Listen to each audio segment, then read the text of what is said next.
ಎಲ್ರಿಗೂ ನಮಸ್ಕಾರ. ನಾನು ಗುರುರಾಜ್ ಅಂತ ಬ್ಯಾಂಗ್ಳೂರಲ್ಲಿ ಎಕ್ಸಿಕ್ಯೂಟಿವ್ ಇಂಜಿನಿಯರ್ ಆಗಿದ್ದೀನಿ. ಇವರು ನಮ್ಮ ಶ್ರೀಮತಿಯವರು ಗಾಯತ್ರಿ ದೇವಿ ಅಂತ. ಸುಮಾರು ಒಂದು 2 ವರ್ಷಕ್ಕೆ ಮೊದಲು ಇದ್ದಕ್ಕಿದ್ದಂಗೆ ಕಿವಿಯಲ್ಲಿ ಸೌಂಡ್ ಬರೋದು ಶುರುವಾಯಿತು ಇವರಿಗೆ, ನಮ್ಮ ಮನೆಯವ್ರಿಗೆ. ಶುರುವಾದಾಗ ನಾವೇನು ಮಾಡಿದ್ವಿ, ಕೆಲವು ಹಾಸ್ಪಿಟ್ಲ್ಗಳಿಗೆಲ್ಲ ತೋರಿಸಿದ್ವಿ. ಆಮೇಲೆ ಜಾಸ್ತಿ ಆಗ್ತಾ ಹೋಯ್ತೆ ಹೊರತು ಕಮ್ಮಿ ಅಂತೂ ಆಗಲಿಲ್ಲ. ಕಡೆಗೆ ಬೆಂಗಳೂರಿನಲ್ಲಿ ಎಷ್ಟು ದೊಡ್ಡ ಹಾಸ್ಪಿಟಲ್ಸ್ ಇದೆಯೋ ಅಷ್ಟು ದೊಡ್ಡ ಹಾಸ್ಪಿಟಲ್ಸಲ್ಲಿ ಜಯನಗರ ಅಪೋಲೋ ಇರ್ಬೋದು, ಅಥವಾ ಬನ್ನೇರುಘಟ್ಟ ರೋಡಲ್ಲಿ ಫೋರ್ಟಿಸ್ ಇರ್ಬೋದು, ಇದರೆಲ್ಲ ತೋರಿಸಿದ್ರು. ಅದರಲ್ಲಿ ಬ್ರೈನ್ ಸ್ಕ್ಯಾನಿಂಗ್ ಮಾಡಿದ್ರು, ಮತ್ತು ENT ಸ್ಪೆಷಲಿಸ್ಟ್ಸ್ ಎಲ್ಲ ನೋಡಿದ್ರು. ಆಮೇಲೆ ಕಡೆಗೆ ವರ್ಟಿಗೋ ಅಂತ ಅಂದ್ಬಿಟ್ಟು ಅದಕ್ಕೂ ಟ್ರೀಟ್ಮೆಂಟ್ ಕೊಟ್ಟರು.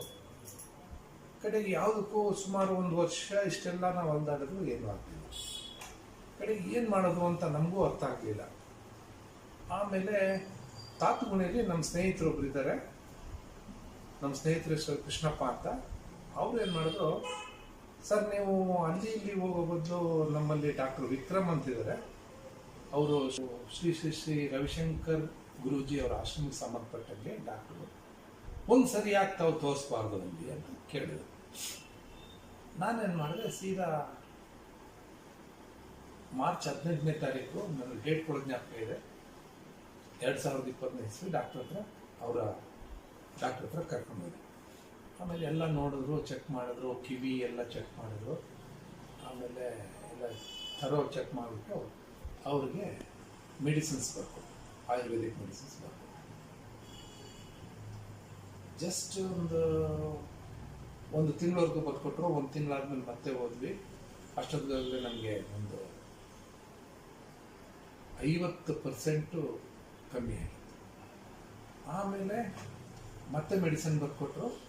ಮತ್ತೆ 1 ತಿಂಗಳಿಗೆ ಆಲ್ಮೋಸ್ಟ್ ಒಂದು 90% ಕ್ಯೂರ್ ಆಗ್ಬಿಟ್ಟು. ಆಮೇಲೆ ಮತ್ತೆ ಹೋಗ್ಬಿಟ್ಟು ಮತ್ತೆ ಚೆಕಪ್ ಮಾಡಿಬಿಟ್ಟು ಮತ್ತೆ ಫೈನಲ್ ಆಗಿ ಮೆಡಿಸಿನ್ಸ್ ಕೊಟ್ಟರು ಲಾಸ್ಟ್ 1 ಮಂತ್ಗೆ.